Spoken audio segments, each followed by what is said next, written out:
ये साधु के गुण कहते हैं गोस्वामी तुलसीदास जी। लेकिन आजकल जो सरल है तरल है उसे कहाँ जमाना महत्व देता है। तुलसी ये संसार में अब तो पाखंडी की मांग। कलयुग के वर्णन में कहा दोहावली में तुलसी जी ने कि संसार में तो पाखंडी की मांग। तो साधु की सरलता को देख करके गलत अर्थ किया। पहला अपराध गिनते रहिएगा। और दूसरा अपराध क्या किया? 9 दिन अगस्त जी ने राम कथा शिव जी को सुनाई।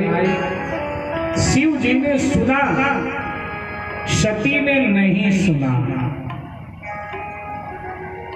भगवान की कथा में बैठी हैं और भगवान की कथा नहीं सुन रही हैं। ये दूसरा अपराध सती से बन गया। कथा को अगस्त ऋषि ने विश्राम कहा। शिव जी ने कहा, ईश्वर आपने बड़ी दिव्य कथा मेरे आराध्य की मुझे सुनाई, अब बताओ मैं दक्षिणा में आपको क्या दूं? अगस्त ऋषि ने कहा कि देखो, हम सकाम भाव से यानी निष्काम भाव से भगवान की कथा गाते हैं, हमें कुछ चाहिए नहीं दक्षिणा आदि। बोले आपको नहीं चाहिए, लेकिन अगर मैं दक्षिणा नहीं दूंगा तो मैं कथा के पुण्य से वंचित हो जाऊंगा, क्योंकि शास्त्र कहता है जब भगवान की कथा सुनी जाए तो सुनाने वाले को अंतिम दिन दक्षिणा आदि देकर सम्मानित किया जाए। अगर दक्षिणा आदि नहीं दिया गया तो फिर कथा का पुण्य मिलता नहीं है। तो इसलिए अपने लिए नहीं, आप मेरे लिए मांग लीजिए, क्या चाहिए? अगस्त ऋषि ने कहा, देखो भगवान मुझे तो कुछ चाहिए नहीं, लेकिन फिर भी अब आप शास्त्र के सिद्धांत की बात कर रहे हैं तो फिर जो आपको उचित लगे कि मुझे क्या चाहिए, जो उचित आपको लगता हो कि ये वस्तु इसको चाहिए, तो वही वस्तु आप मुझे दे दीजिए, मैं दक्षिणा के रूप में स्वीकार कर रहा हूं। शिव जी ने विचार किया कि ये तो साधु और साधु को तो भगवान की भक्ति ही चाहिए। तो शिव जी ने कहा कि अगस्त जी, मैंने दक्षिणा में आपको भगवान श्री राम की भक्ति प्रदान कर रहा हूँ। भगवान श्री राम की भक्ति ही मैं आपको दक्षिणा में दे रहा हूँ। अगस्त जी आनंदित हो गए, मैं धन्य हो गया जो आपने मुझे राम भक्ति का दान दिया। और ध्यान से सुनिएगा, कल भी मैंने निवेदन किया था कि शिव भक्ति का दान चाहते हो तो श्री राम की आराधना करो, और राम भक्ति का दान चाहते हो तो शिव जी की आराधना करो, क्योंकि बिना शिव के कृपा के राम कृष्ण की भक्ति जीव को मिलती नहीं। भगवान स्वयं बोले हैं नारद जी से कि नारद जी, बिनु छल विश्वनाथ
पद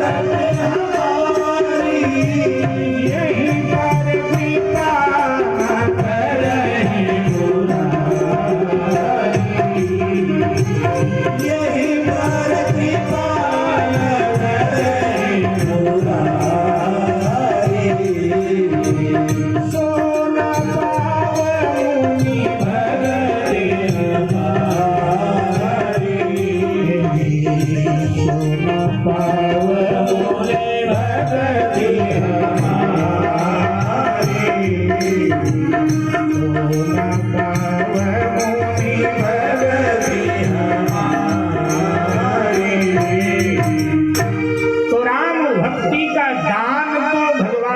कर ही देते हैं। तो अगस्त जी को श्री राम भक्ति भगवान शिव ने प्रदान किया और अब अगस्त जी से विदाई लेकर के शिव जी सती के साथ कैलाश की ओर चल पड़े। ये प्रसंग इसी रूप में मानस में भी वर्णित है। सती जी जब भगवान की कथा में आई थी तो सती जी को बड़ा सम्मान दिया गया शास्त्रों ने, शास्त्रकारों ने कहा कि ये सती हैं, जगजननी है, भवानी है, अखिलेश्वरी, इतनी उपाधि प्रदान की गई। आज की भाषा में बोले तो इतनी डिग्री शास्त्रकार ने सती जी को प्रदान किया। लेकिन सती जी ने दो अपराध किए यहाँ, इसलिए शास्त्रकार नाराज हो गए और सती जी जब जाने लगी तो ये सारी डिग्रियां वापस ले लिया कि तुम इस लायक नहीं हो, तुम जगजननी लायक नहीं हो, अखिलेश्वरी लायक नहीं हो, भयावानी लायक नहीं हो, तो क्या हो? तो कहा शिव जी जा रहे हैं कैलाश की ओर, साथ में दक्ष की बेटी भी उनके पीछे पीछे चल रहे। दक्ष का नाम जोड़ दिया कि बस तुम केवल दक्ष की बेटी हो और कुछ नहीं। अच्छा, दक्ष का अर्थ क्या होता है? दक्ष किसे कहते हैं? अति चतुर चालाक व्यक्ति को दक्ष कहते हैं। अरे बड़ा दक्ष है भैया इस कार्य में। अति चतुर चालाक जो होता है उसको दक्ष कहते हैं। दक्ष का अभिप्राय चतुर चालाक व्यक्तित्व। तो कहा दक्ष की बेटी, दक्ष की बेटी है, चतुर चालाक की बेटी हो ना, तो जैसे पिता कुछ वैसे ही हो, ये अभिप्राय है शास्त्रकार के कहने। दोनों जा रहे हैं, पैदल ही यात्रा थी, कैलाश की ओर बढ़ रहे, दंडकारण्य से होकर के, वर्तमान का नासिक का क्षेत्र, गोदावरी का तट नासिक का क्षेत्र, वहां से होकर के उत्तर की ओर शिव जी बढ़ रहे थे। पुराणकार कहते हैं जिस समय कथा सुन करके शिव सती दक्षिण से उत्तर की ओर बढ़ रहे थे, कैलाश की ओर बढ़ रहे थे, उस समय दंडकारण्य में भगवान श्री राम नर लीला कर रहे थे। सृष्टि में अघटित घटना घट चुकी थी। जो निराकार है वो नराकार हो चुका था, जो निर्गुण है वो सगुण हो चुका था, जो जगत का पिता है वो दशरथ कौशल्या का पुत्र बन चुका था, प्रभु का विवाह मिथिला में हो चुका था, और थोड़ा परिवार में खटपट हुआ तो प्रभु वन को जा चुके थे, और वन में जगदम्बा सीता का अपहरण भी हो चुका था। पुराणकार कहते हैं, आइए संगीत शैली में सुनिए। यह वही समय था जब वन में माया मृग मरण हो चुका था, और 10 कंधर रावण के द्वारा सीता का हरण हो चुका था।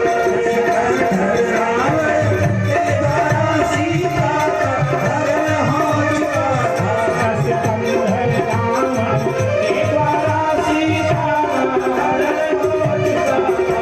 10 कंधर रावण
हुए रावण उन्हें लंका ले जा चुका।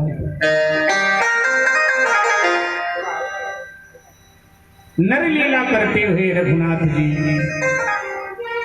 रो रहे थे। हा सीता, हा सीता, तुम कहां चले गए? लताओं से, वृक्षों से, वनस्पतियों से, पर्वत से, पहाड़ों से, सबसे प्रभु सीता का पता पूछ रहे, मिलाप। अच्छा, कई लोगों को भगवान के रोने पर बड़ा ऐतराज है।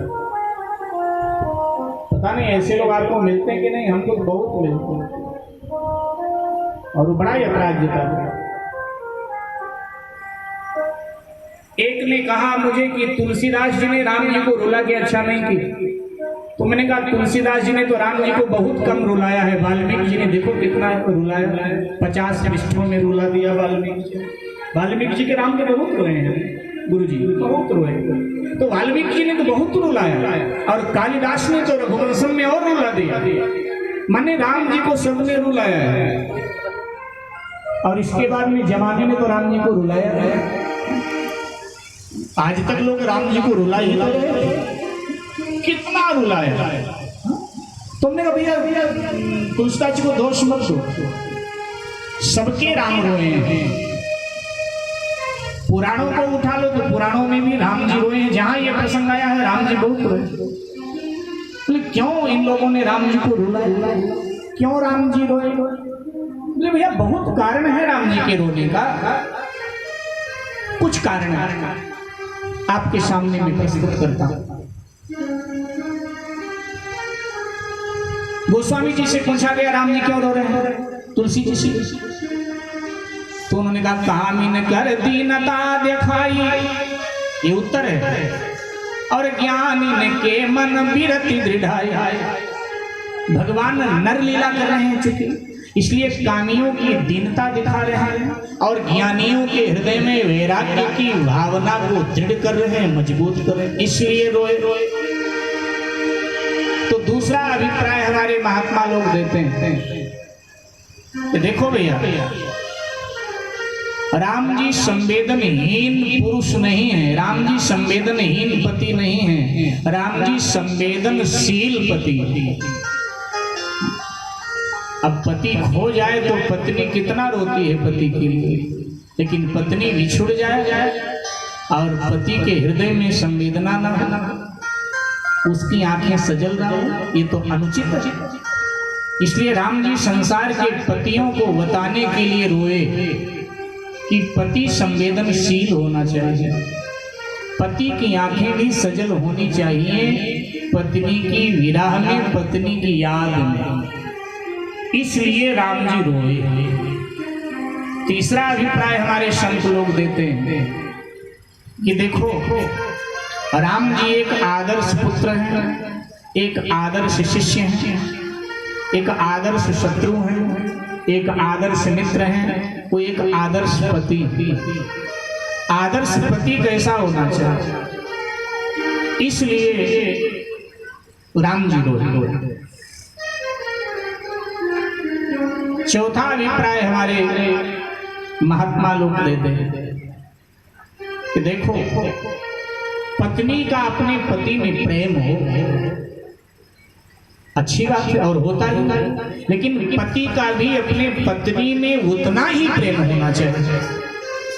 गृहस्थ जीवन तभी फलता है, तभी फूलता है, और तभी वो गृहस्थ जीवन लोगों के लिए उदाहरण बनता है, अनुकरणीय बनता है। ये राम जी बताना चाहते, एक आदर्श पति है राम, इसलिए रोए। क्योंकि भगवान श्री कृष्ण गीता में कहते हैं कि लोग अपने श्रेष्ठ जनों का अनुकरण करते हैं, तो राम जी एक श्रेष्ठ पति हैं, तो इसलिए संसार के पति भगवान श्री राम का अनुकरण कर कितना प्रेम करते हैं। अच्छा एक बात बताओ, यद्यपि हमारे भारतीय परंपरा में भगवान के 24 अवतार, लेकिन उनमें सर्वाधिक 2 अवतार वंदनीय पूजनीय हैं पूरे विश्व में। वो कौन से 2 अवतार हैं जरा मैं भूल गया हूं, तो इनसे पूछ लेता हूं जरा, माताओं से, बहनों से। हाँ जी, देखो भगवान के दरबार में जब बैठो तो फिर